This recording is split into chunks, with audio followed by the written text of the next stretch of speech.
Hi எல்லோருக்கும் வணக்கம். Welcome to Vijith view. So Bigg Boss season 9 Tamil. So இந்த வீடியோவில் டால் டாஸ்க் வந்து பார்த்தீங்கன்னா பயங்கரமாக போயிட்டுருக்கு. அதாவது மாஸ்க் டாஸ்க்கு இந்த சீசனில்.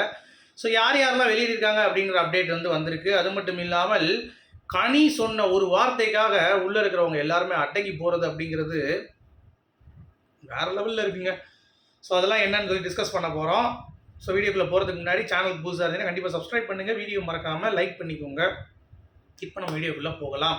ஸோ கண்ணி சொன்ன ஒரு வார்த்தை திருவார்த்தை அப்படின்ற மாதிரி கண்டிப்பாக சொல்லலாம். ஏன்னா எல்லாரும் வந்து டஃப்பாக வந்து விளையாண்டுட்டு இருக்கிறப்ப ஒரு பாயிண்டில் வந்து போட்டு உடச்சிட்டாங்க அப்படிங்கிறது தான். So she's has some nice strategy அப்படிங்கிற மாதிரி வந்து பார்க்க முடியுது.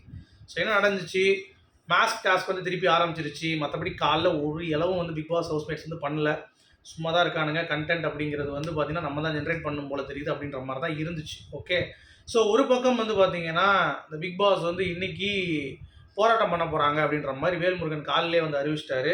ஸோ பிக் பாஸ் வீட்டில் வந்து போராட்டம் நடக்குமா அப்படிங்கிறது நமக்கு தெரியல. ஸோ வெயிட் பண்ணி தான் பார்க்கணும். அது வந்து நடந்துச்சுன்னா மேபி லைவ் ஸ்ட்ரீமிங் வந்து நிப்பாட்டப்படுமா அப்படின்ற ஒரு விஷயம் இருக்குது. ஸோ இன்றைக்கி ரொம்ப சீரியஸாக அதை வந்து எடுத்து நடத்த போகிறாங்களாம். ஸோ 5 மணிக்கு சொல்லியிருக்காங்க டைமு. ஏன்னா அந்த தமிழக சட்டப்பேரவையில் அதை கொடுத்துட்டாங்க, மனு இன்னும் வந்து பார்க்கப்படல. ஏன்டா இன்னும் 2 நாள் தான் அதுக்குள்ளே என்னடா அப்படின்ற மாதிரி பேசிகிட்டு இருக்காங்க போல தெரியுது. எனக்கு தெரிஞ்சு ஏதாவது மிகப்பெரிய ஒரு போராட்டம் வெடிப்பதற்கான வாய்ப்புகள் இருக்குது. ஸோ பிக் பாஸ் செட்டுக்குள்ளே வந்து பூந்து அடிச்சிடிச்சு நோக்கிட்டாங்கன்னா கஷ்டமாயிரும் அப்படின்றதுக்காக பாதுகாப்பு அப்படிங்கிறத அடுத்து கேட்பாங்கன்னு நினைக்கிறேன். அதை பற்றி எந்த ஒரு தகவலும் இல்லை. ஓகே, ஸோ இப்போ வரைக்குமே போட்டி அப்படிங்கிறது நடந்து கொண்டிருக்கிறது.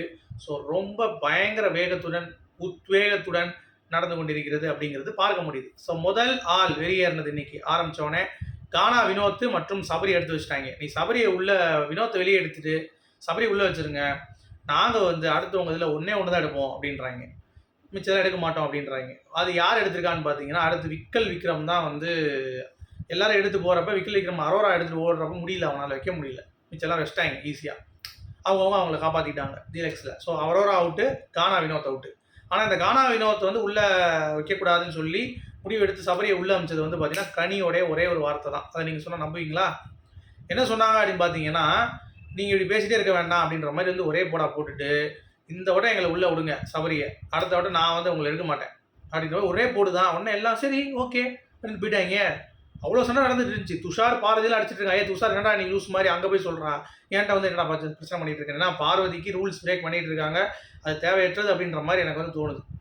ஏன்னா நீங்கள் யோசிச்சு பாருங்களேன், அந்த சைடு போய் உட்காந்துக்கிட்டு நம்ம நின்று பேசினா ஓகே, அங்கேருந்து நீங்கள் என்னாலும் கமெண்ட் அடிங்க. பட் உள்ளே வர்றது அப்படிங்கிறது களத்துக்குள்ளே வரக்கூடாது. ஏன்னா அதுதான் பிக் பாஸ் சொல்லியிருக்காங்க, வெளியே வரக்கூடாதுன்ட்டு. ஸோ அதையும் நீங்கள் வந்து பார்த்தீங்கன்னா வந்துட்டு அங்கே போய் ஒழுங்கை காட்டிக்கிட்டு அங்கே போய் அவங்களை வெறுப்பேற்றிக்கிட்டு பேசுகிறது அப்படிங்கிறது துஷார் கரெக்டாக தான் கேட்டான். பட் எனக்கு இதில் வந்து அவன் பண்ணல. ஒழுங்கா இங்கே இருங்கக்கா அப்படின்ற மாதிரி தான் சொல்கிறான். பிடிச்சி ஏறி விட்டா பார்வதி. ஸோ அந்த மாதிரி இடங்களில் பார்வதி கொஞ்சம் வந்து வாயை அடக்கி தான் இருக்க வேண்டும். சும்மா எங்காலும் அவுத்து விட்ட இது மாதிரி போய் சண்டை போடுறது அப்படிங்கிறதெல்லாம் வந்து தேவையில்லாத விஷயம். ஆனால் பாயிண்ட் சபரிகிட்ட பேசுனதெல்லாம் வந்து அது அவன் கேட்கக்கூடாது. ஏன்னா கேப்டனாக இருக்கிறதுக்கு உரிமை இருக்குது அவன் கேட்குறது. சபரி எதுக்கு நான் கேட்குறேன்னு சொல்லிட்டு அங்கே அடிச்சா பாருங்க சபரி, அதெல்லாம் வேறு லெவலு. சபரி ஒரு கட்டத்துலேருந்து அவனெலாம் பேச முடியாது, மனுஷன் பேசுவானா அப்படின்ற மாதிரி ஒரே போடா போட்டு அவளே அனுப்பி விட்டான். ஸோ ஒரு கட்டத்துக்கு மேலே வந்து பார்த்தீங்கன்னா பார்வதியால் பேச முடியல அப்படிங்கிறது, அதாவது பார்வதி கிட்ட பேச முடியலன்னு சொல்லிட்டு கனி அங்கே தான் வந்து நிப்பாடுறாங்க. நீ இப்படியே ஏமா பண்ணிட்டு இருக்க, பேசாமல் இருமான்னு சொன்னோடனே அக்கா அப்படி தாங்க பேசுவேன், நீங்கள் என்ன பண்ணுவீங்க, நீங்கள் யாரக்கா பேசுறதுக்கு அப்படின்னு சொன்னோடனே அதை போமான்னு சொல்லிட்டு அவங்களும் போயிட்டாங்க. பார்வதி சமாளிக்க முடியாது அப்படின்னு சொல்லிட்டா மதுரை கிளி சும்மாவாக இருக்கும், சும்மா வேறு லெவலில் இருக்கும் அப்படிங்கிறது பார்க்க முடியுது. சரி, இதெல்லாம் ஒரு பக்கம் இருக்கட்டும். இப்போ அடுத்து யார் அவுட் பண்ணுவாங்க? ஏன்னா இதில் வந்து ஏன் குரூப்பாக ஆடுறாங்கன்ற அடுத்த கேள்வி உங்களுக்கு வந்து வரும். ஏன் குரூப்பாக ஆடுறாங்க அவங்க, ஏன் அப்படின்னு சொல்லி வரும். ஏன் குரூப் ஆடுறாங்கன்னா எந்த ஒரு காரணமும் கிடையாது. அதுக்கு குரூப் ஆடினா டின்னர் கிடைக்கும், மொத்தமாக உட்காந்து சாப்பிட்லாம், அதுக்கு தான். இல்லாட்டி இண்டிவிஜுவல் கேம் தான் அவங்க ஆடுவாங்க. அவங்க சொல்லிட்டாங்க பிக் பாஸ் யார் ஜெயிக்கிறாங்களோ அவங்களுக்கு வந்து சூப்பர் டீலக்ஸ்னா சூப்பர் டீலக்ஸ்க்கு ஒரு டின்னரு, பிக் பாஸ் தான் டின்னருன்ட்டு. அந்த டின்னருக்காக மட்டும்தான் வந்து ஆடுறாங்க அப்படிங்கிறது பார்க்க முடியும். சரி, பிக் பாஸ் ஷூட்டிங் நிறுத்தப்படுமா, லைவ் ஸ்ட்ரீமிங், வேல்முருகன் ஆட்கள் கிளம்பி நீ போவாங்களா, என்ன பண்ண போகிறாங்க அப்படிங்கிறத நீங்கள் கண்டிப்பாக கமெண்ட் செக்ஷனில் சொல்லுங்கள். ஓகே, ஸோ பார்ப்போம்.